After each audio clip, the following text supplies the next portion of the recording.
Hi friends, வாங்க சிம்பிளாக எப்படி சுறா புட்டு செய்யலான்னு பார்க்கலாம். ஃபஸ்ட்டு சுறா வாங்கிட்டு வந்து நல்லா கழுவி வச்சுக்கோங்க. கழுவிட்டு அதை வந்து சுடு தண்ணியில் ஊற போட்டு அந்த தோலெல்லாம் எடுத்துகிட்டு கொஞ்சம் பிசைஞ்சு வச்சுக்கோங்க. வச்சுட்டு வெங்காயம் நல்லா பொடிசாக கட் பண்ணி வச்சுக்கோங்க. பூண்டியும் நல்லா பொடிசாக கட் பண்ணி வச்சுக்கோங்க. நிறைய வெங்காயம் போட்டுக்கோங்க, நல்லாயிருக்கும்.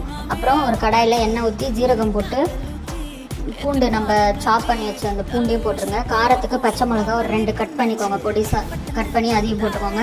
நம்ம கட் பண்ணி வச்ச அந்த வெங்காயத்தையும் அதை போட்டு லைட்டாக உப்பு போட்டு நல்லா ஒரு ப்ரௌனிஷாக வதக்கிக்கோங்க. அதுக்கப்புறம் நம்ம அந்த சுறா பிசைஞ்சு வச்சோம்ல, அதை அதில் போட்டு நல்லா மிக்ஸ் பண்ணிவிட்டு கொஞ்சம் தேவையான அளவுக்கு மஞ்சத்தூளும் கொஞ்சம் உப்பு போட்டுக்கோங்க. போட்டு நல்லா மிக்ஸ் பண்ணுங்கள். மீடியம் ஃப்ளேமில் வச்சு கொஞ்சம் நேரம் நல்லா மிக்ஸ் பண்ணி விடுங்க, எல்லாத்தையும் அடி பிடிச்சிரும். மிக்ஸ் பண்ணிவிட்டு கொஞ்சம் பெப்பர் போட்டுக்கோங்க, காரத்துக்கு நல்லாயிருக்கும். அடிஷ்னலாக உங்களுக்கு எவ்வளோ காரம் தேவையோ அதுக்கேற்ற மாதிரி பெப்பர் போட்டு கொத்தமல்லி போட்டு சர்வ் பண்ணுங்கள். அவ்வளோதான் சுறா புட்டு. நல்லா டேஸ்டியான சிம்பிளான சுறா புட்டு.